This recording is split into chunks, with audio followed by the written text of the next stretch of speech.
দেশের 15 জেলায় বন্যার কবলে 20 লাখ মানুষ, চরম দুরবস্থা উত্তরাঞ্চলে, খাদ্য ও বিশুদ্ধ পানির সংকট চরমে।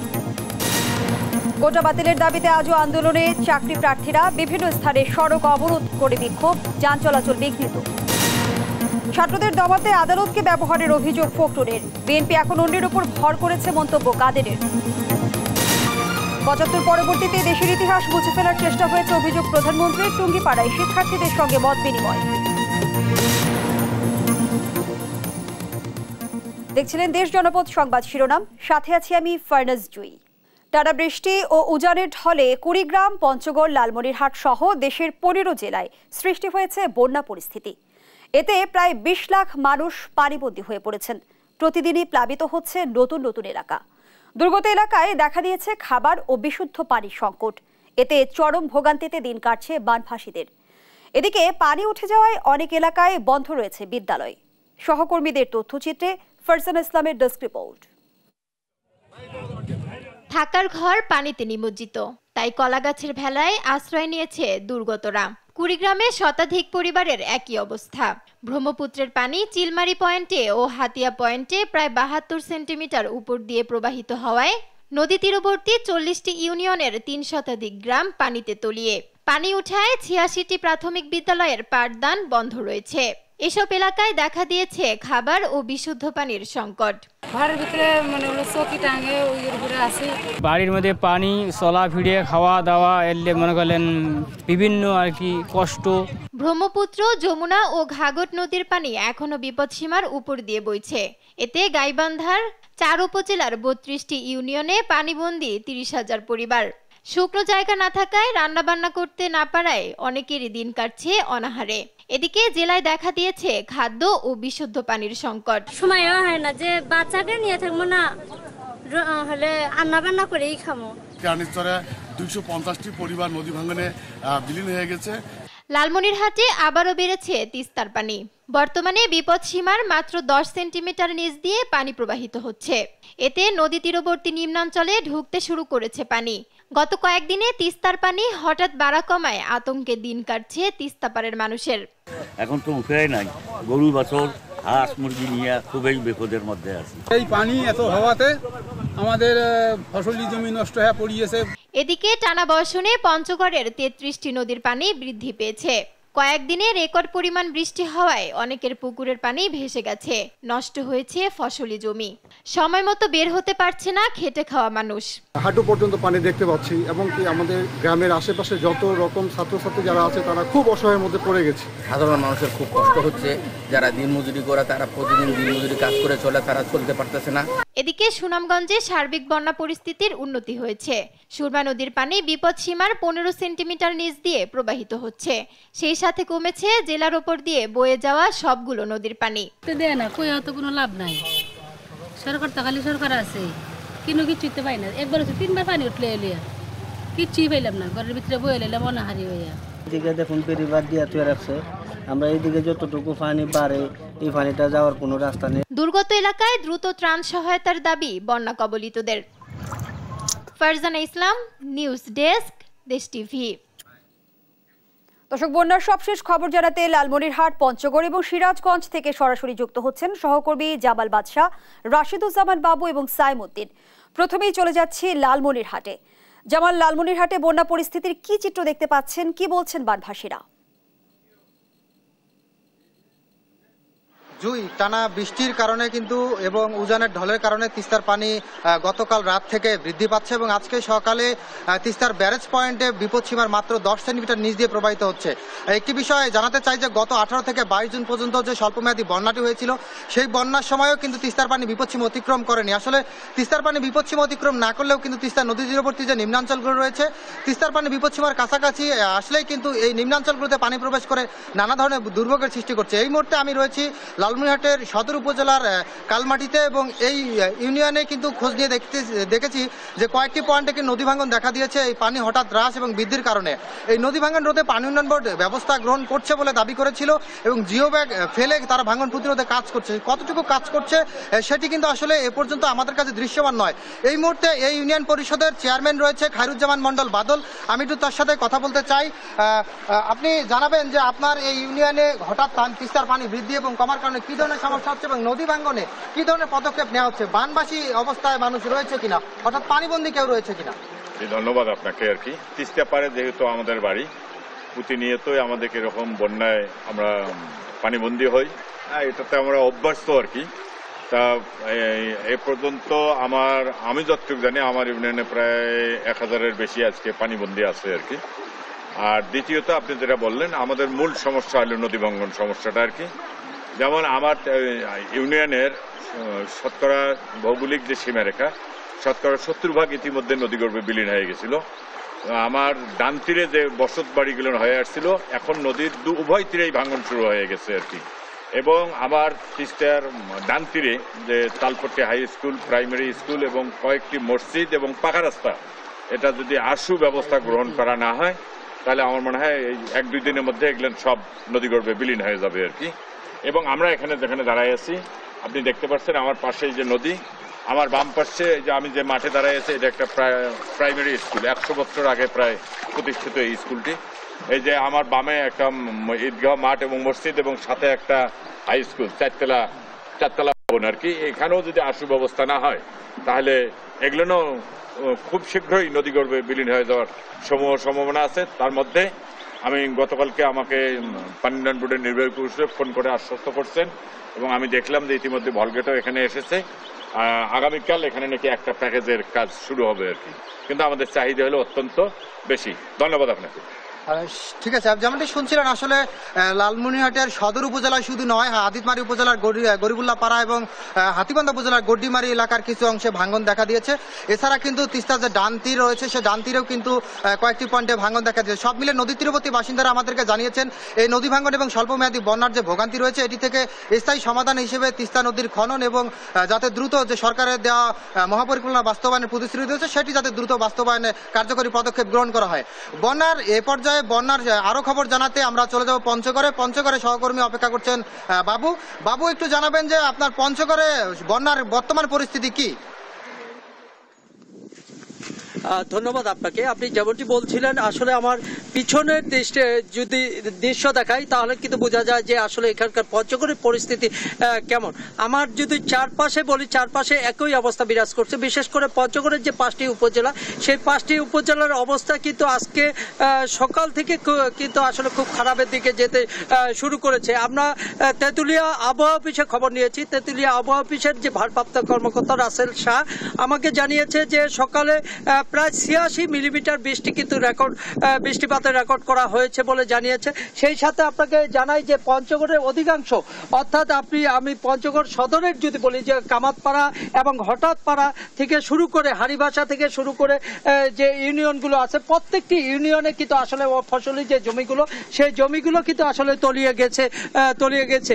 বিশেষ করে যে সবজিগুলো অনেকটা ক্ষতিগ্রস্ত হয়েছে এবং কি যেহেতু এ সময় আসলে সাধারণত ফসল তেমন নেই, শুধু মরিচ ব্যতি রেখে কিন্তু আসলে সব ফসল কিন্তু কৃষকরা তাদের ঘরে তুলে নিয়েছে। যেই কারণে কিন্তু এখন কিন্তু আসলে কৃষি বিভাগ আমাকে যেমনটি জানিয়েছে যে আসলে তেমন কোনো সমস্যা এখন পর্যন্ত নেই বা ক্ষয়ক্ষতির পরিমাণ নেই। তবে ঘটনা হচ্ছে, আমরা দেখেছি যে আসলে সকালে যে পরিমাণ বৃষ্টি হয়েছে, এই বৃষ্টির কারণে কিন্তু আমরা দেখেছি যে পুকুরের যে মাছ, জলাশয় মাছ, সেগুলো কিন্তু আসলে ভেসে গেছে। বিশেষ করে আপনাকে জানি যে পঞ্চগড়ে কিন্তু নদ নদীর সংখ্যা প্রায় 33টি। এই 33টি নদ নদীতে কিন্তু আসলে পানি বৃদ্ধি পেয়েছে। ব্যাপক পরিমাণ পানি বৃদ্ধি হওয়ার কারণে কিন্তু আসলে সবখানে জলোচ্ছ্বাস দেখা দিয়েছে। বিশেষ করে যারা নিম্ন অঞ্চল, অর্থাৎ আমি বদা পৌরসভার যদি ইসলামবাগের কথা বলি, সেই ইসলামবাগেও কিন্তু আসলে পানিতে নিমজ্জিত রয়েছে। এর পাশাপাশি যদি আটোয়ারি, রানীগঞ্জ এবং দেবীগঞ্জের যদি সোনাহারের কথা বলি এবং সেই ক্ষেত্রে কিন্তু আসলে সেই জায়গাগুলো কিন্তু পানিবন্দী হচ্ছে অনেক মানুষ।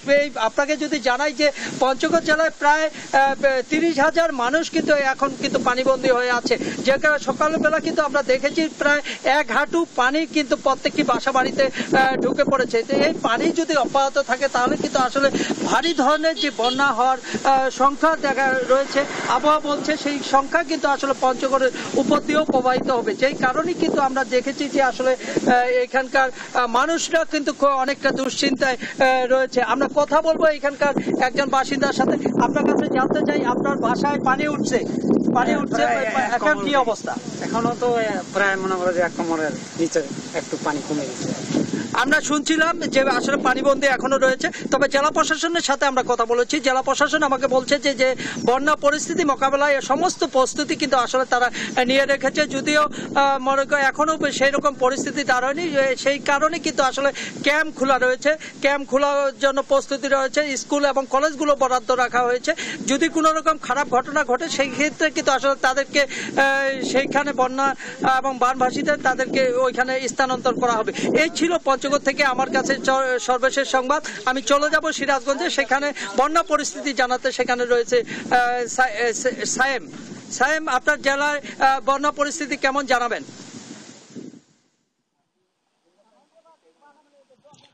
বাবু, সিরাজগঞ্জের যে উজানের যে পানি বৃদ্ধি এবং কয়েকদিনের যে ধারাবাহিক বৃষ্টিপাত হয়েছে সেটির কারণে কিন্তু আসলে সিরাজগঞ্জের বিপদসীমার উপর দিয়ে পানি প্রবাহিত হচ্ছে। আমরা এখন দাঁড়িয়ে আছি সিরাজগঞ্জের সদর উপজেলার সাতিয়ান্তলি গ্রামে। আসলে প্রত্যেকটি এই বৃষ্টিপাতের কারণে এবং উজানের ঢলে পানি বৃদ্ধির কারণে বিপদসীমার যে অতিক্রম করছে সেটির কারণে আসলে কিন্তু বেশ কিছু লোকালয় এবং চরাঞ্চল এবং নিম্নাঞ্চলগুলো প্লাবিত হয়েছে সিরাজগঞ্জে, যে কারণে আসলে প্রত্যেকটি মানুষের আসলে যাতায়াতের সমস্যা হচ্ছে। আমরা একটু দেখাতে চাই যে নিম্নাঞ্চল এবং চরাঞ্চল ডুবে যাবার কারণে এই সিরাজগঞ্জে প্রায় 25টি ইউনিয়ন কিন্তু প্লাবিত হয়েছে এবং প্লাবিত হওয়ার ফলে কিন্তু এখানকার যে সাধারণ মানুষ রয়েছেন তারা কিন্তু আসলে বেশ ভোগান্তিতে পড়েছেন, যাতায়াতের সমস্যা এবং স্কুলে পানি এবং ফসলি জমিগুলো কিন্তু নষ্ট হচ্ছে। সিরাজগঞ্জের কৃষি সম্প্রসারণ অধিদপ্তরের যে তথ্য রয়েছে আমার কাছে, সেটিতে কিন্তু আসলে বলা হয়েছে যে প্রায় সিরাজগঞ্জের 408 হেক্টর জমিতে ফসলি জমিতে কিন্তু আসলে পানিতে নিমজ্জিত হয়েছে, যে কারণে আসলে বেশ কিছু ফসল কিন্তু নষ্ট হয়েছে এবং তারা আশঙ্কা করছেন যে আসলে আরো কয়েকদিন এই পানি বৃদ্ধি অব্যাহত থাকলে কিন্তু আরো বেশ কিছু এলাকা নতুন করে প্লাবিত হবে। এছাড়া কিন্তু সিরাজগঞ্জ পানি উন্নয়ন বোর্ডের কাছ থেকে আমরা যে তথ্য পেয়েছি যে সিরাজগঞ্জের যমুনা নদীতে পানি বৃদ্ধির কারণে সিরাজগঞ্জের দুটি পয়েন্টে, সিরাজগঞ্জ এবং কাজীপুর, এই দুটি পয়েন্টে কিন্তু বিপদসীমার 59 সেন্টিমিটার উপর দিয়ে পানি প্রবাহিত হচ্ছে। এছাড়াও কিন্তু আরো 2-3 দিন পানি বৃদ্ধি অব্যাহত থাকবে এবং মাঝারি ধরনের একটি বন্যার আশঙ্কা করছেন তারা। আমরা বেশ কিছু এখানকার যে সাধারণ জনগণ রয়েছে তাদের সাথে আমরা কথা বলে জেনেছি যে আসলে তাদের কিন্তু একমাত্র মাধ্যম এখন নৌকা। এই নৌকা ছাড়া কিন্তু তারা কিন্তু আসলে যাতায়াত করতে পারছেন না এবং অন্যান্য যে সমস্যা হচ্ছে সমস্যাগুলো কিন্তু আসলে তারা তুলে ধরেছেন এবং তারা কিন্তু এখন পর্যন্ত কোনো ধরনের সহায়তা পায়নি। তারা চাচ্ছেন যে আসলে জেলা প্রশাসনের মাধ্যমে তারা যেন বন্যা কবলিত যারা রয়েছেন তারা যেন আসলে কিছু সহযোগিতা পান। জেলা প্রশাসক সূত্র আমাদের জানিয়েছেন যে আসলে তাদের পর্যাপ্ত বরাদ্দ রয়েছে এবং তারা সকল প্রস্তুতি সম্পন্ন করেছেন। অতি শীঘ্রই তারা বন্যা কবলিত যারা রয়েছেন তাদেরকে আসলে যে বরাদ্দ রয়েছে সেটি কিন্তু আসলে দিয়ে দেওয়া হবে। এই ছিল আমার কাছে সর্বশেষ। আমরা ফিরে যাব স্টুডিওতে। জুই, ধন্যবাদ জানাচ্ছি আপনাকে। দর্শক, বন্যা পরিস্থিতির খবর জানছিলাম আমরা। এবার অন্যান্য প্রসঙ্গ। সরকারি চাকরিতে কোটা বাতিলের দাবিতে আজও আন্দোলনে উত্তাল দেশের বিশ্ববিদ্যালয়গুলো। নিজ নিজ ক্যাম্পাসে অব্যাহত আছে বিক্ষোভ সহ নানা কর্মসূচি। এছাড়া দাবি আদায়ে বিভিন্ন সড়ক মহাসড়কও অবরোধ করে বিক্ষোভ করে তারা। কোটার কারণে চাকরি পেতে বৈষম্যের শিকার হওয়ার দাবি আন্দোলনরত শিক্ষার্থীদের। সহকর্মীদের তথ্যচিত্রে শুভশ্রী রায়ের ডেস্ক রিপোর্ট। সরকারি চাকরিতে কোটা বাতিলের দাবিতে রাজপথে শিক্ষার্থীরা। সড়ক অবরোধ, স্লোগান, মিছিল, মিটিংয়ে উত্তাল দেশের সর্বোচ্চ বিদ্যাপীঠগুলো। শনিবার সকালে কোটা বাতিলের দাবিতে ঢাকা টাঙ্গাইল মহাসড়ক অবরোধ করেন মাওলানা ভাসানী বিজ্ঞান ও প্রযুক্তি বিশ্ববিদ্যালয়ের শিক্ষার্থীরা। সকাল 10:30 থেকে বেলা 12টা পর্যন্ত সদর উপজেলার আশেদপুর বাইপাস এলাকায় মহাসড়কে অবস্থান নিয়ে অবরোধ কর্মসূচি পালন করেন তারা। এতে মহাসড়কের দুই পাশে যানবাহন চলাচল বন্ধ হয়ে সৃষ্টি হয় দীর্ঘ যানজট। একই দাবিতে এদিন বৃষ্টি উপেক্ষা করে রাজশাহী বিশ্ববিদ্যালয় প্রধান ফটকের সামনে অবস্থান নিয়ে বিক্ষোভ করে কোটা বিরোধী শিক্ষার্থীরা। এ সময় বিভিন্ন স্লোগান দিয়ে নিজেদের দাবি তুলে ধরেন তারা। আন্দোলনরত শিক্ষার্থীদের আক্ষেপ, কোটার কারণে দেশ সেবার সুযোগ থেকে বঞ্চিত হচ্ছেন মেধাবীরা। পরিশ্রম আর মেধার অবমূল্যায়ন হচ্ছে এই কোটার মাধ্যমে। যদি 70% পুরোটাই ফিল আপ করে ফেলে, 52% তো গেল মানে মুক্তিযোদ্ধা কোটায়, তারপর যদি বাকি 20% এভাবে অন্যান্য কোটায় ফিল আপ হয়ে যায়, তাহলে সাধারণ মানুষের জায়গাটা কোথায় থাকবে? আমরা 18 সালে যে পরিবর্তন আছে সেই পরিবর্তন মানে বাতিল করা যাবে না, এটা বহাল রাখতে হবে। মেধার ভিত্তিতে নিয়োগ হবে সকল প্রকার চাকরিতে, এটাই হচ্ছে আমাদের সহজ দাবি। কোটা সংস্কারের দাবি জানিয়ে পদযাত্রা ও ছাত্র সমাবেশ হয় ইসলামী বিশ্ববিদ্যালয়ে। এ সময় বিভিন্ন স্লোগানে নিজেদের দাবি তুলে ধরেন আন্দোলনকারীরা। কোটা একটা সমন্বয়ের মাধ্যমে সংকীর্ণ করা হোক। এত বড় কোটা, 56% কোটার কোনো প্রয়োজনীয় নাই। এই কোটা সংস্কার না হওয়া পর্যন্ত আমাদের এই আন্দোলন অব্যাহত থাকবে। দাবি আদায়ে ময়মনসিংহ নগরী টাউন হলে অবস্থান কর্মসূচি পালন করে চাকরি প্রার্থীরা। এ সময় উচ্চ আদালতের বহাল রাখা রায় প্রত্যাহার করে সরকারি চাকরিতে কোটা প্রত্যাহারের দাবি জানান তারা।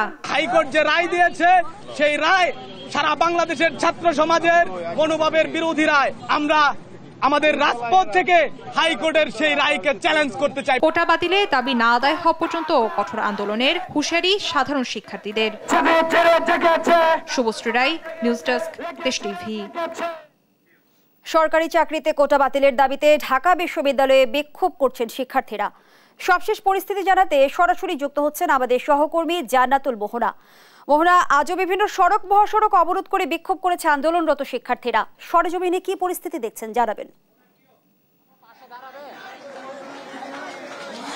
যেমনটা দেখছেন, বিশাল মিছিল নিয়ে ঢাকা বিশ্ববিদ্যালয় প্রাঙ্গণ থেকে, অর্থাৎ ঢাকা বিশ্ববিদ্যালয়ের সেন্ট্রাল লাইব্রেরি থেকে কিন্তু বিশাল মিছিল নিয়ে ঢাকা বিশ্ববিদ্যালয়ের শিক্ষার্থীরা যারা কোটা সংস্কার আন্দোলনের পক্ষে তারা কিন্তু বেরিয়েছেন এবং কোটা সংস্কার আন্দোলনকারীরা ঢাকা বিশ্ববিদ্যালয় সেন্ট্রাল লাইব্রেরি থেকে সেন্ট্রাল লাইব্রেরি পরে ভিসি চত্বর হয়ে এরা কিন্তু ঘুরে গিয়েছেন এবং ভিসি চত্বর পার করে তারা মহসিন হলের মাঠ সহ বিভিন্ন মহসিন হলের মাঠ পার করে এরপর তারা টিএসসির সামনে হয়ে, তারা শহীদ মিনার প্রাঙ্গণ থেকে তারা বুয়েট হয়ে ইডেনের সামনে হয়ে তারা কিন্তু এখন নীলক্ষেত মোড়ে অবস্থান করছেন এবং আপনারা এখন যে মোড়টি দেখতে পাচ্ছেন সেটি হচ্ছে নীলক্ষেত মোড়। সেই নীলক্ষেত মোড়ে এই মাত্র সে বিশাল মিছিলটি এসে পৌঁছেছে এবং বিশাল মিছিলের সাথে সাথে আমরা দেখতে পাচ্ছি যে তারা এই নীলক্ষেত মোড়ে অবস্থান করছে তাদের দাবি দাওয়া নিয়ে।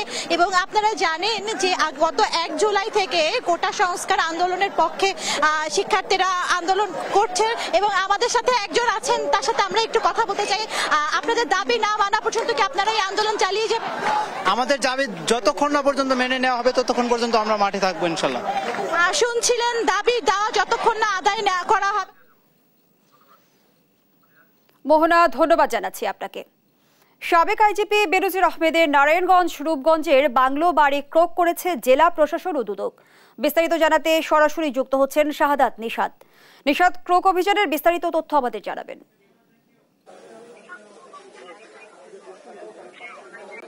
যেমনটি বলছিলেন, আসলে আজকে বিকেল 3টা থেকে কিন্তু এখানে নারায়ণগঞ্জ জেলা প্রশাসন এবং যে দুদক তাদের তত্ত্বাবধানে আপনার যে বেনজিরের যে সম্পত্তি, সেই সম্পত্তি আসলে একের পর এক জব্দের নির্দেশ দিয়েছিল আদালত এবং সেই জব্দ মোতাবেকই কিন্তু আমরা আজকে দেখেছি যে জেলা প্রশাসন এবং যে দুদক তার রূপগঞ্জে অবস্থিত যে বাংলো বাড়িটি রয়েছে সেই বাংলো বাড়িটি কিন্তু তারা জব্দ করে এবং সেই ক্ষেত্রে কিছুক্ষণ আগে কিন্তু সেই বাংলো বাড়িটি ক্রোক করে এবং এই মুহূর্তে আমরা যেটি দেখছি তার যে বাসার যে গেট, যে বাংলাবাড়ির যে গেট, সেই গেটটিকেও কিন্তু সিলগালা করা হচ্ছে এবং একই সাথে আমরা ঠিক এই বাসায় এসে দেখেছি আসলে তেমন কাউকে এখানে কিন্তু আমরা পাইনি এবং একই সাথে এখানে 2জন কেয়ারটেকার রয়েছে এবং একই সাথে তার পোষা প্রাণীদেরকে পাওয়া যায়, কিন্তু এই বাইরে কোনো ধরনের আসলে তার যাতায়াত কেমন ছিল সেই বিষয়ে আমরা এখানকার স্থানীয় যারা আছেন তাদের সাথে কথা বলেছি। এখানে তিনি আসলে যখন দায়িত্বরত ছিলেন তখন মাঝে মধ্যে আসতেন এবং এর বাইরে দায়িত্বের পরও মাঝে মধ্যে তিনি এখানে রাত্রি যাপন করতেন এই তথ্য আমরা পেয়েছি এবং সেই সাথে তার যে অন্যান্য সম্পত্তি এবং একই সাথে আমরা দেখেছি তার নারায়ণগঞ্জে বেশ কিছু সম্পত্তিও কিন্তু আমরা দেখেছি এবং সেই ক্ষেত্রে একে একে সেই বিষয়গুলো কিন্তু উঠে আসছে এবং সেগুলো কিন্তু আমরা জব্দের যে নির্দেশ সেগুলো কিন্তু আমরা যখনই গত জুন মাসে সেটি আদালত নির্দেশ দেয় এবং আদালতের নির্দেশ পরপরই একে তার যে সারা বাংলাদেশে তার যে সম্পত্তি তথ্য সে তথ্য অনুযায়ী কিন্তু একে একে দুদক সেই বিষয়গুলো নিশ্চয় এবং নিশ্চিত করে কিন্তু তারা তাদের কার্যক্রম চালিয়ে যাচ্ছে। তো একটু পরে দুদক এখানকার যারা আছেন যারা এই সিলগালা করেছেন তারা সাংবাদিকদের সাথে কথা বলবেন এবং একই সাথে আরো বিষয়গুলো জানাবেন এবং সেই সাথে আমি যদি একটু জানিয়ে রাখি বেনজিরের যে আরো বেশ কয়েকটি রিসোর্ট রয়েছে আপনারা জানেন যে গাজীপুরের রিসোর্টও রয়েছে এবং সেই সাথে বাংলাদেশের বিভিন্ন জায়গায় তার কয়েকটি রিসোর্ট রয়েছে এবং সেগুলো কিন্তু একে একে জব্দ দেওয়া হচ্ছে। আমি যদি একটু দেখানোর চেষ্টা করি কিছুক্ষণ আগে কিন্তু তার যে সম্পত্তি সেটি কিন্তু প্রশাসনের অর্থাৎ এই বাংলো বাড়ির পুরোটাই কিন্তু প্রশাসন তাদের নিয়ন্ত্রণে নিয়ে নিয়েছে এবং একই সাথে আরো যে সম্পত্তিগুলো সেগুলো বিষয়ে ব্যবস্থা নেওয়ার কথাও আমাদেরকে জানাবে এবং সেটির জন্য কিছুক্ষণ পরে এখানকার যে প্রশাসনের দুদকের এবং যে জেলা প্রশাসনের দায়িত্বরত যারা আছেন তারা সেই বিষয়টি জানাবেন।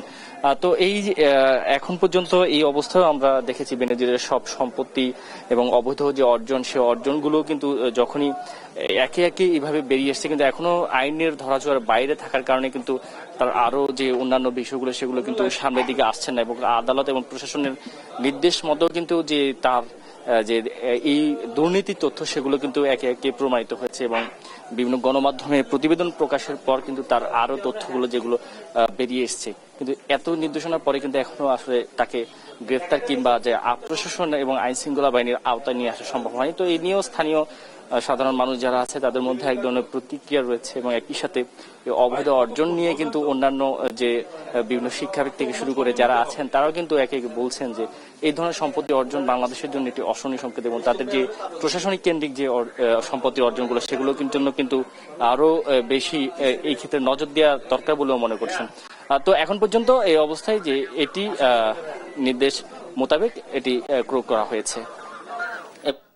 যদি আমি আরেকটু জানিয়ে রাখি এখনো আমাদের সাথে সাংবাদিকদের সাথে এখনো কথা বলেনি এবং কিছুক্ষণ পরে হয়তো আমাদেরকে জানাবেন এবং আর একটি বিষয় যদি একটু জানানোর চেষ্টা করি সেখানে আমরা যদি পুরো বাড়িটির আসলে অবস্থান দেখায় শুধু যে এই বাংলো বাড়িটি করেছে তা না তার বাংলো বাড়ির ঠিক পাশেও কিন্তু আমরা দেখেছি তার সেখানে আরো কয়েক শতাংশ জায়গা সেখানে আমরা পেয়েছি এবং সেগুলো কিন্তু বাউন্ডারি করে রাখা হয়েছে এবং তার পুরো যে বাংলো বাড়িটি সেটি একটু আমরা দেখানোর চেষ্টা করব এবং সেখানে আসলে মূলত তার যে বিলাসবহুল জীবন সেই বিলাসবহুল জীবনেরই একটি চিত্র কিন্তু ফুটে ওঠে এবং একেবারে পুরো বাড়িটি কিন্তু এসি প্রতিটি রুমে এসি থেকে শুরু করে এবং পুরো বাড়িটি সুসজ্জিত এবং একেবারে টাইলস করা অবস্থা এবং সেই সাথে তার কিছু পোষা প্রাণীও আমরা এখানে দেখতে পাই। আমি যদি একটু দেখানোর চেষ্টা করি তার শখ অনুযায়ী বাজ পাখিও পালতো সে এবং সেই পাখি চিত্র যদি একটু আমি দর্শকদেরকে দেখানোর চেষ্টা করি এবং এই বিলাসবহুল জীবনে তার যে পুরো যে বাংলো বাড়িটি রয়েছে পুরো বাংলো বাড়ির ভেতরে কিন্তু বিভিন্ন ধরনের ফল থেকে শুরু করে বিভিন্ন প্রজাতির সে গাছ পালন করতো এবং সেই সাথে ভেতরের অবস্থাও আমরা একটু দেখানোর চেষ্টা করতাম হয়তো এখনই সিলগালা করে ফেলার কারণে আসলে ভেতরের অবস্থাটা দেখানো সম্ভব হয়নি কিন্তু তারপরে ভেতরে যে চিত্রটি দেখেছি সেখানে তার শৌখিনতার যে জীবন সেই শৌখিনতার জীবনের চিত্র কিন্তু ফুটে উঠেছে অর্থাৎ সবকিছু মিলিয়ে তার এই বিলাসবহুল জীবনে তার এই বাংলো বাড়ির তো শুধু একেবারেই ছোট একটি বিষয় ছিল তার যে অন্যান্য আরো সম্পত্তি তথ্য সেগুলো এবং একই সাথে গুলশান থেকে শুরু করে ঢাকার বাইরেও তার বিশাল সম্পত্তি এগুলো একে একে কিন্তু উঠে আসে এবং বিশেষ করে গোপালগঞ্জেই সবচেয়ে বেশি তার সম্পদের তথ্য বেরিয়ে আসে এবং বান্দরবানে যেখানে তার 25 একর সেখানেও তার বাগান বাড়ির তথ্য পাওয়া যায় এবং সেটিও কিন্তু এখনো যদিও প্রশাসন নিয়ন্ত্রণে নেয়নি সেটিও নিয়ন্ত্রণে নেওয়ার যে বিষয় সেটিও কিন্তু তারা জানাচ্ছেন এবং আমি যদি একটু জানিয়ে রাখি যে বাংলো বাড়িটিতে আমরা আজকে প্রশাসন যেটি সিলগালা করেছে এই বাংলো বাড়িটি 2022 সালে এখানে নির্মিত হয়েছে এবং 2022 সালের পর থেকে মূলত তিনি এখানে সেই প্রেক্ষিতে তিনি এখানে নির্মাণ হওয়ার পরে কিন্তু তার যাতায়াতটা বেড়ে যায়। তো সবকিছু মিলে 12 জুন যখন আদালত তৃতীয় দফায় তার এই বিপুল সম্পত্তি জব্দ করে সে তালিকাও কিন্তু এই বাংলো বাড়িটি ছিল অর্থাৎ তার যে সম্পত্তিগুলো ছিল এবং তার মধ্যে এই বাংলো বাড়িটি উল্লেখ করা হয় এবং সে অনুযায়ী এই পুরো বাংলো বাড়িটির যার বাজার মূল্য রয়েছে 10 কোটি টাকা এবং সেই অনুযায়ী কিন্তু 10 কোটি টাকার এই বাংলো বাড়িতে একেবারেই আমরা তার পেছনের অর্থাৎ বাড়িটির পুরো চারপাশ যেমন তার একেবারে ওয়াল দিয়ে ঢেকে দেওয়া, ঠিক তার পাশে যে জায়গাগুলো রয়েছে সেখানেও তার অংশ রয়েছে বলে আমরা জেনেছি। অর্থাৎ আনন্দ হাউজিং সোসাইটির যে এরিয়া, পুরো এরিয়ার মাঝে তার সেখানে ভেতরেও তার কিছু সম্পত্তির তথ্যর অনুসন্ধানে এক প্রকার বেরিয়ে আসছে বলেও আমরা একটি তথ্য পেয়েছি এবং আনন্দ হাউজিং সোসাইটির ঠিক পাশে অর্থাৎ প্রধান সড়কের পাশে এই বাংলো বাড়িটি নির্মাণ করা হয়েছে এবং সেই অনুযায়ী কিন্তু এই বাংলো বাড়িতে 2022 সালের পর নির্মাণের পর তিনি এখানে 2024 অর্থাৎ এই 2 বছরে তার এখানে নিয়মিত যাতায়াত ছিল না, কিন্তু মাঝে মধ্যে তিনি এখানে যাতায়াত করতেন। তো এই বিষয়গুলো তার এই দুর্নীতির তথ্যগুলো শুধু যে বেরিয়ে এসছে তা না, একই সাথে আমি যদি একটু জানিয়ে রাখি এই দুর্নীতির তথ্যের পাশাপাশি অন্যান্য যে আইন শৃঙ্খলা বাহিনীর সদস্য, পুলিশ প্রশাসন যারা আছে তাদেরও কিন্তু অনেক তথ্য আমরা পেয়েছি এবং সেই সাথে তাদের তথ্যেও আমরা দেখেছি আসলে একেবারে আইন শৃঙ্খলা বাহিনীর ফাঁক ফোকরে কিন্তু তারা অনেক শত কোটি টাকার মালিক হয়েছেন। বিশেষ করে সাবেক ডিএমপি কমিশনার আসাদুজ্জামান মিয়া, তারও আসলে দুর্নীতির তথ্যগুলো কিন্তু একে একে বেরিয়ে আসছিল এবং তার তথ্যের পাশাপাশি শুধু এখানেই না, আরও যে বরিশাল রেঞ্জের ডিআইজি জামিল, তারও প্রশাসনিকভাবে আমরা দেখেছি সেও কিভাবে অগাধ সম্পত্তির মালিক হয়েছে, অগাধ সম্পত্তির তথ্য আমরা জেনেছি। তবে এই প্রশাসনিক দায়িত্ব থেকে যারা, অর্থাৎ আমরা দেখেছি ছাগল কাণ্ড থেকেও কিন্তু আমরা এক প্রকার দেখেছি সেখানে একজন রাজস্ব কর্মকর্তার তথ্য আমরা পেয়েছি। তো সেই বিষয়গুলোর দিককে বিবেচনা করে আমরা দেখেছি যে যারা আমলা রয়েছে, আমলাদের এই অনিয়ম, এই দুর্নীতির তথ্যগুলো একে একে আরো যখন বেরিয়ে আসছে এবং সেক্ষেত্রে সবারই একটি রাজনৈতিক ব্যক্তিদের পাশাপাশি যারা আমলা রয়েছে, যারা সাধারণ মানুষের সেবায় নিয়োজিত এবং দেশের যে কর্মকাণ্ডে যারা নিয়োজিত, তাদের এই দুর্নীতি, এই অনিয়ম এগুলো যাতে আসলে সামনের দিকে না হয় সেক্ষেত্রে প্রশাসনিকভাবে কঠোরভাবে নজর দেওয়ার জন্য টিআইবি থেকে শুরু করে অন্যান্য সংস্থা যেগুলো রয়েছে তারাও কিন্তু, সুশীল সমাজ যারা আছে তারাও কিন্তু এই বিষয়গুলোকে সরকারকে বেশি নজর দেওয়ার জন্য জানাচ্ছেন। তো এখন পর্যন্ত আমরা যে রূপগঞ্জে বেনজিরের যে বাংলো বাড়িটি রয়েছে সেই বাংলো বাড়িটি ইতিমধ্যে ক্রয় করা হয়েছে এবং এর পরে আসলে এই বাসাটি পুরোটাই প্রশাসনের নিয়ন্ত্রণে থাকবে এবং আদালতের নির্দেশ মোতাবেক এটি জব্দ রয়েছে। তো এই ছিল নারায়ণগঞ্জের রূপগঞ্জ থেকে আমার কাছে থাকা বেনজিরের সেই বাংলো বাড়ি, আমার কাছে থাকা সবশেষ খবর।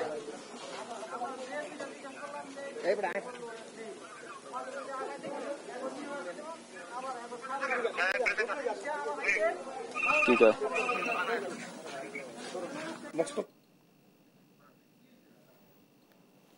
আবারও কোটা আন্দোলনের খবর। কোটা বাতিলের দাবিতে রাস্তায় নেমেছেন শিক্ষার্থীরা। সবশেষ পরিস্থিতি জানাতে খুলনা এবং ময়মনসিংহ থেকে সরাসরি যুক্ত হচ্ছেন সহকর্মী ইলিয়াস আহমেদ এবং নূর ইসলাম রকি। প্রথমেই যাচ্ছি ময়মনসিংহে। ইলিয়াস, কোটা আন্দোলন নিয়ে বিস্তারিত জানাবেন, ময়মনসিংহের পরিস্থিতি জানতে চাই। চাকরিতে কোটা পদ্ধতি বাতিলের দাবিতে টানা আন্দোলনে নেমেছে ময়মনসিংহের শিক্ষার্থীরা, অর্থাৎ পাবলিক বিশ্ববিদ্যালয় সহ বিভিন্ন সরকারি বেসরকারি কলেজের শিক্ষার্থী যারা আছেন তারা কিন্তু টানা আন্দোলন চালিয়ে যাচ্ছেন। আমরা দেখেছি আজকে দুপুরে আনন্দমোহন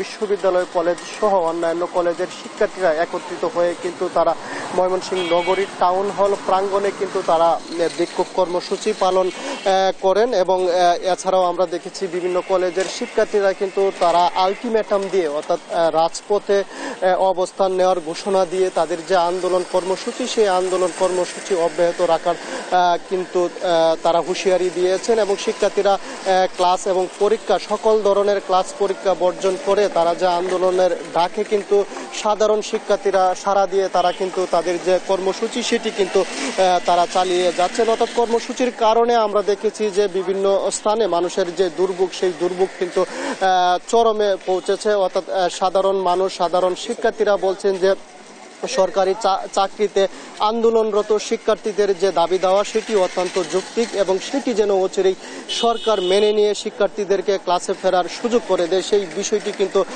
তারা বলছিলেন। আমরা একটু কথা বলতে চাই যারা সরকারি চাকরিতে কোটা বিরোধী আন্দোলনে নেমেছেন তাদের সঙ্গে একটু যুক্ত হব। আমরা জানতে চাই, আপনারা আন্দোলন চালিয়ে যাচ্ছেন, এতে সাধারণ মানুষ সহ আপনাদেরও পড়াশোনার ক্ষতি হচ্ছে, আসলে আপনারা এই আন্দোলন কি অব্যাহত রাখবেন কিনা আপনাদের দাবি পূরণ না হওয়া পর্যন্ত? জি, ধন্যবাদ আপনাকে। আমাদের যে আন্দোলন 56% কোটার পক্ষে হাইকোর্ট যে রায় দিয়েছে সেই রায়ের বিরুদ্ধে আমাদের এই আন্দোলন। আমাদের এই আন্দোলন চলমান থাকবে, যেমনটা আপনি বলতেছিলেন। সারা বাংলাদেশ তথা ঢাকা বিশ্ববিদ্যালয়ের ছাত্র যারা আছে তাদের সাথে সমঝোতা রেখে সারা বাংলাদেশ যেভাবে আন্দোলন করে যাচ্ছে তাদের সাথে একত্রতা পোষণ করে আমরা আন্দোলন করে যাচ্ছি। আমাদের এই যৌক্তিক দাবি না মানা পর্যন্ত আমাদের আন্দোলন অব্যাহত থাকবে। আমরা যে 56% কোঠার পক্ষে যে রায় দিয়েছে হাইকোর্ট, সেই রায় সম্পূর্ণ অযৌক্তিক। এটা সাধারণ শিক্ষার্থীদের জন্য খুবই ক্ষতিকারক। আর যে ইস্যু হয়েছে যে মুক্তিযোদ্ধা কোঠার যে বিষয়টা উঠে এসেছে, যে 30% মুক্তিযোদ্ধা কোঠা, তাদেরকে যে 30% কোটা দেওয়া হয়েছে, আসলে 30% কোটা। ধন্যবাদ। আসলে এই শিক্ষার্থী বলছিলেন যে তাদের যৌক্তিক আন্দোলন সেটি কিন্তু অব্যাহত থাকবে এবং তাদের দাবি না মানা পর্যন্ত তারা কিন্তু রাজপথে থাকবেন এবং রাজপথে থেকেই কিন্তু তাদের যে আন্দোলন কর্মসূচি সেটি কিন্তু তারা চালিয়ে যাবেন। এই ছিল আমার কাছে ময়মনসিংহ থেকে চাকরি প্রত্যাশীদের যে আন্দোলন কর্মসূচি তা নিয়ে সর্বশেষ তথ্য। দর্শক, আমরা এই বিষয়ে জানতে এখন চলে যাব রাজশাহীতে। সেখান থেকে যুক্ত হবেন আমাদের সহকর্মী নূর ইসলাম রকি। খুলনা বিশ্ববিদ্যালয় শিক্ষার্থীদের দাবিতে কিন্তু কোটা সংস্কারের রাজপথ অবরোধ হয়েছে। আপনারা দেখতে পাচ্ছেন এই মুহূর্তে কিন্তু খুলনা বিশ্ববিদ্যালয়ের ঠিক সামনে খুলনা বিশ্ববিদ্যালয়ের যে শিক্ষার্থীরা আছে তারা সরকারি চাকরিতে কোটা পুনরুদ্ধার রায় বাতিল এবং কোটা পদ্ধতি সংস্কারের দাবিতে বিক্ষোভ সমাবেশ করছে এবং তারা কিন্তু এই সড়ক পথে একজন এখান থেকে তারা সরাসরি গল্লামারি এবং সিপাড়ি মোড়ে যাবে। আমরা এখন এখানকার যে শিক্ষার্থী আছে তাদের সাথে কথা বলবো, আসলে কি আন্দোলনের দাবিতে তারা করছে একটু বলুন আমাকে। কোটা প্রথার জন্য আমরা বিরোধীদের বিরুদ্ধে আন্দোলন করতেছি। বিশ্ববিদ্যালয়ের সকলে এই আন্দোলনে। আপনারা জানেন 2018 সালে অনেক আন্দোলন সংগ্রামের মধ্যে মাননীয় প্রধানমন্ত্রী জননেত্রী দেশরত্ন শেখ হাসিনা কোটা বিলুপ করেছিলেন, সংসদে বলেছিলেন থেকে বাংলাদেশের কোনো প্রকার কোটা থাকবে না। সেই কোটা হাইকোর্টের অবৈধ রায়তে আবার পুনর্বহাল করা হয়েছে। এই পুনর্বহালের বিরুদ্ধে আমাদের অবস্থান। যতদিন পর্যন্ত না কোটা সংস্কার করা হবে আমাদের আন্দোলন আমরা চালিয়ে যাব। দর্শক, আপনারা দেখলেন যে তারা কিন্তু কোটা আন্দোলনের দাবিতে কিন্তু তারা রাজপথে অবরোধ করছে এবং তারা যেটি বলতে চাচ্ছে যে সংস্কার না, কোটা পদ্ধতি সংস্কারের দাবিতে তারা যে আন্দোলন শুরু করেছে এই আন্দোলন কিন্তু তারা থামবে না। সরকার একটা ভালো সিদ্ধান্ত না নেওয়ার আগ পর্যন্ত তারা রাজপথে থাকবে এবং এই মুহূর্তে তারা খুলনা বিশ্ববিদ্যালয়ের যে সামনে গল্লামারি মহাসড়ক আছে এই রাস্তা দিয়ে কিন্তু আসলে খুলনা শহরের যে প্রবেশদ্বার গল্লামারি ব্রিজ পার হয়ে শিববাড়ি অবস্থান করবে, এমনটি জানিয়েছে এখানকার যে শিক্ষার্থীরা। দর্শক, খুলনা থেকে কোটা আন্দোলন সংস্কার, এটা ছিল আমার কাছে সর্বশেষ খবর। ধন্যবাদ জানাচ্ছি আপনাকে। দর্শক, খুলনা এবং ময়মনসিংহ থেকে কোটা আন্দোলনের সবশেষ খবরাখবর জানাচ্ছিলেন আমাদের সহকর্মীরা। দেখছেন দেশ জনপদ সংবাদ।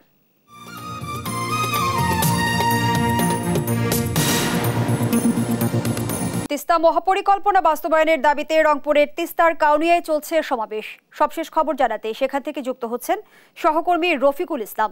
রফিক, সমাবেশের নেতাকর্মীরা কি বলছেন? আপনি জানেন যে বাংলাদেশের যে তিস্তার অংশ, সেই তিস্তার অংশে যে মহাপরিকল্পনা বাস্তবায়ন, সেই মহাপরিকল্পনা বাস্তবায়নের দাবিতে রংপুরের কাউনিয়া অংশে আজ মহাসমাবেশ চলছে। রংপুর, লালমনিরহাট, কুড়িগ্রাম, গাইবান্ধার তিস্তা অববাহিকার যে মানুষজন রয়েছেন তারা সড়ক পথে, নৌপথে অর্থাৎ নৌকা ভাড়া করে আজকের এই সমাবেশে অংশ নিয়েছেন। এখানকার যারা অতিথি আছেন এবং সাধারণ মানুষ রয়েছেন তারা বলছেন যে বাংলাদেশের যে সক্ষমতা, পদ্মা সেতুর মতো রংপুরের এই যে তিস্তা মহাপরিকল্পনা বাস্তবায়ন, সেই বাস্তবায়নের দাবিতে তারা আজকের এই সমাবেশে অংশ নিয়েছেন। তাদের কথা হচ্ছে চীন বা ভারত তাদের এই অর্থায়ন করবে কিনা সেদিন অপেক্ষায় তারা থাকছে না, বরং এই যে মহাপরিকল্পনা, এই মহাপরিকল্পনার জন্য সরকারের আন্তরিকতায় নিজস্ব অর্থে এই যেন মহাপরিকল্পনা বাস্তবায়ন হয় সেটাও দাবি করছে। একটি বিষয় জানিয়ে রাখি যে এই যে তিস্তার অববাহিকা রয়েছে দুই পাশে, গত 2000 সালেও রংপুরের যে তিস্তার যে অববাহিকা, দুই পাশের অববাহিকা, সেখানে মানববন্ধন হয়েছে একযোগে। তাদের দাবি হচ্ছে যে প্রতি বছর হাজার হাজার কোটি টাকা, কখনো শুকনো মৌসুমে আবার কখনো বন্যা মৌসুমে তাদের ক্ষতি হচ্ছে। যদি তিস্তা মহাপরিকল্পনা বাস্তবায়ন হয় তাদের এই যে আর্থিক লোকসান হচ্ছে শত শত বাড়িঘর নদীগর্ভে বিলীন হচ্ছে, তাদের এই যে দুঃখ দুর্দশা সেটি তারা সেই বঞ্চিত থেকে সেখান থেকে তারা মুক্তি পাবে, এই তারা দাবি করছেন। একই সঙ্গে তারা দাবি করছেন মাননীয় প্রধানমন্ত্রী আগামী পরশুদিন চীন যাবেন। তাদের কথা হচ্ছে যে এই প্রকল্প আসলে চীনই করবে নাকি ভারত করবে সেদিকে তারা যেতে চান না। এখানকার যারা রয়েছেন, আমি একটি বিষয় জানিয়ে রাখি যে আজকের এই সমাবেশ সফল করবার জন্য রংপুর সিটি মেয়র, লালমনিরহাটের কয়েকজন সংসদ সদস্য, কুড়িগ্রাম এবং গাইবান্ধার সংসদ সদস্যরা এখানে অংশ নিয়েছেন উপজেলার চেয়ারম্যান, অংশ নিয়েছেন নদীপাড়ের মানুষজন। তাদের একটি প্রত্যাশা, এই যে মহাপরিকল্পনা বাস্তবায়ন, এই মহাপরিকল্পনা বাস্তবায়নে কোনো কারণেই যেন কালক্ষেপণ না হয় সেই দাবি তারা তুলেছেন। আমরা আপনাদেরকে একটু ঘুরিয়ে দেখানোর চেষ্টা করছি যে এই যে কিছুক্ষণ আগে এই সমাবেশ শুরু হয়েছে, সমাবেশের উদ্বোধন করেছেন রংপুর সিটি কর্পোরেশনের মেয়র, তিনি এই সমাবেশের উদ্বোধন করেছেন। এখন সমাবেশ চলছে, সমাবেশে যারা অতিথি রয়েছেন তারা বক্তৃতা শুরু করেছেন। প্রত্যেকটা মানুষের আকাঙ্ক্ষা এই যে তিস্তা মহাপরিকল্পনা, সেই মহাপরিকল্পনা যেন বাস্তবায়ন হয়। তিস্তার অববাহিকার মানুষজন ক্ষতিগ্রস্ত রয়েছেন, এখানকার যারা আর্থিকভাবে ক্ষতিগ্রস্ত রয়েছেন, হাজার হাজার মানুষজন যারা ঘর বাড়ি বিলীন হয়ে গেছে নদীগর্ভে, সেই দুঃখ থেকে তারা বেরিয়ে আসতে চান। এখানকার আমরা আপনাদেরকে ঘুরিয়ে দেখানোর চেষ্টা করছি যে সকাল থেকে মানুষজন কিন্তু বিভিন্ন উপায়ে এই তিস্তা পাড়ে আসতে শুরু করেছেন। কেউ নদীপথে আসেন, আমরা দেখানোর চেষ্টা করছি যে মানুষজন কিন্তু অধীর আগ্রহ নিয়ে এই বক্তৃতা শুনছেন, যারা বক্তৃতা দিচ্ছেন তাদের শুনছেন, তাদের দাবি দেওয়াগুলো যেন সরকারের শীর্ষ পর্যায়ে পর্যন্ত যায় সেই আগ্রহে এখানে রয়েছেন। আমরা এখানকার যারা প্রধান অতিথি, যিনি রংপুর সিটি কর্পোরেশনের মেয়র, প্রধান বক্তা এই অনুষ্ঠানের এই সমাবেশের, তার সঙ্গে আমরা কথা বলেছি। তিনি বলেছেন যে বাংলাদেশের যে বর্তমান সক্ষমতা, পদ্মা সেতু যেভাবে বাস্তবায়িত করেছে বাংলাদেশ সরকার, সেভাবে যেন এই যে তিস্তা মহাপরিকল্পনা সেটি যেন বাস্তবায়ন হয়, এমনটাই কিন্তু তিনি দাবি করেছেন। কোনোভাবেই যেন দুই দেশের ভূ রাজনীতিতে যেন রংপুরের এই অঞ্চলের মানুষ যাতে বঞ্চিত না হয়, তিস্তা মহাপরিকল্পনা থেকে বঞ্চিত না হয়, সেই দাবি করেছেন তারা। তো এই ছিল রংপুরের মহাসমাবেশ থেকে সর্বশেষ খবর। ধন্যবাদ জানাচ্ছি আপনাকে। দর্শক, রংপুর থেকে তিস্তা সমাবেশের খবরাখবর নিয়ে যুক্ত ছিলেন রফিকুল ইসলাম।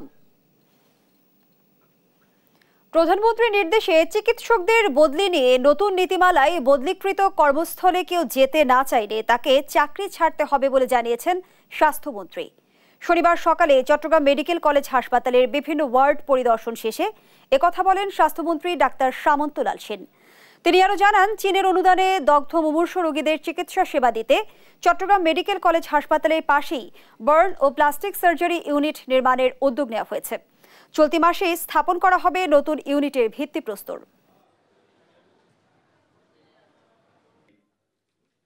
মাননীয় প্রধানমন্ত্রী একটা কঠিন অনুশাসন দিয়েছেন, যেটা আমি খুলেই বলি আপনাদের সবাইকে, যে দেখো, যদি আইনের মধ্যে কিংবা নীতির মধ্যে থাকে এবং কেউ আসতে না চায় কিংবা কেউ যেতে না চায়, তাহলে বলে দিও চাকরি ছেড়ে দিতে, কিন্তু তাকে যেতেই হবে। তাকে যেখানে পোস্টিং দেওয়া হবে সেখানে তাকে যেতেই হবে। দেখছেন দেশ জনপদ সংবাদ।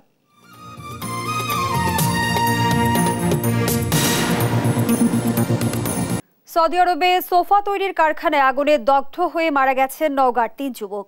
এতে তাদের বাড়িতে নেমে এসেছে শোকের ছায়া। স্বজনদের দাবি দ্রুত তাদের মরদেহ দেশে ফিরিয়ে আনা হোক। সহকর্মী কামাল হোসেনের তথ্যচিত্রে ডেস্ক রিপোর্ট।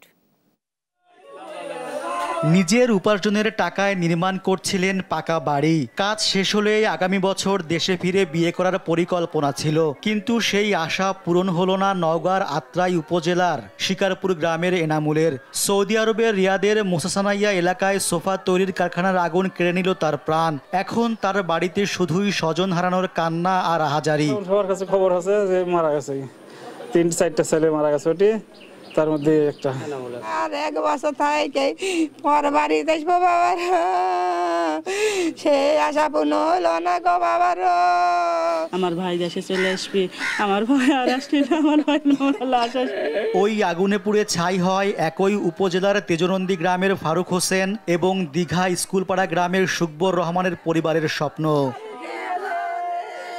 স্বজনরা জানান, ধার দেনা করে পরিবারের সচ্ছলতা ফেরাতে কয়েক বছর আগে সৌদি আরবে পাড়ি জমিয়েছিলেন তারা। কিন্তু পরিবারের সচ্ছলতার আশা জাগিয়েও পরপারের ঠিকানা হলো তাদের। একমাত্র উপার্জনক্ষম ব্যক্তিকে হারিয়ে দিশেহারা পরিবারগুলো। আমার কোনো নাই, বিশাল করে খাবার সেই নাই কো আমার। অনেক ধার দেনা করে আমরা পাঠাইছি, অনেক আশা করে গেছি।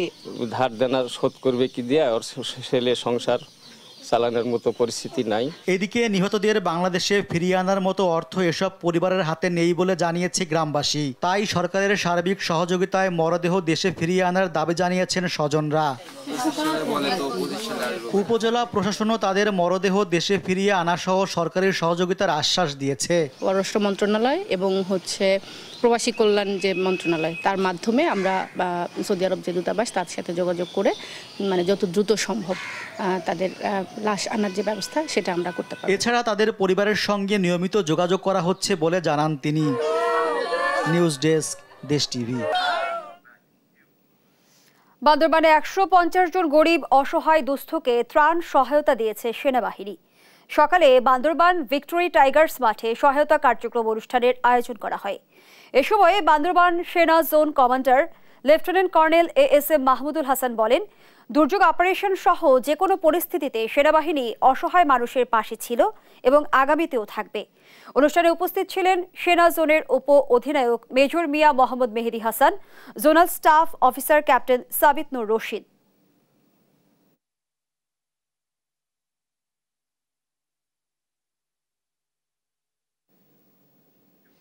এ পর্যায়ে দেশ জনপদ সংবাদ শিরোনাম জানিয়ে দিচ্ছি আরেকবার।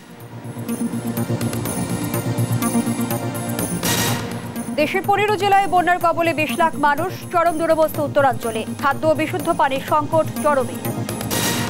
কোটা বাতিলের দাবিতে আজও আন্দোলনে চাকরি প্রার্থীরা, বিভিন্ন স্থানে সড়ক অবরোধ করে বিক্ষোভ, যান চলাচল বিঘ্নিত। ছাত্রদের দমাতে আদালতকে ব্যবহারের অভিযোগ ফখরুলের, বিএনপি এখন অন্যের উপর ভর করেছে মন্তব্য কাদেরের। ৭৫ পরবর্তীতে দেশের ইতিহাস মুছে ফেলার চেষ্টা হয়েছে অভিযোগ প্রধানমন্ত্রীর, টুঙ্গিপাড়ায় শিক্ষার্থীদের সঙ্গে মত বিনিময়।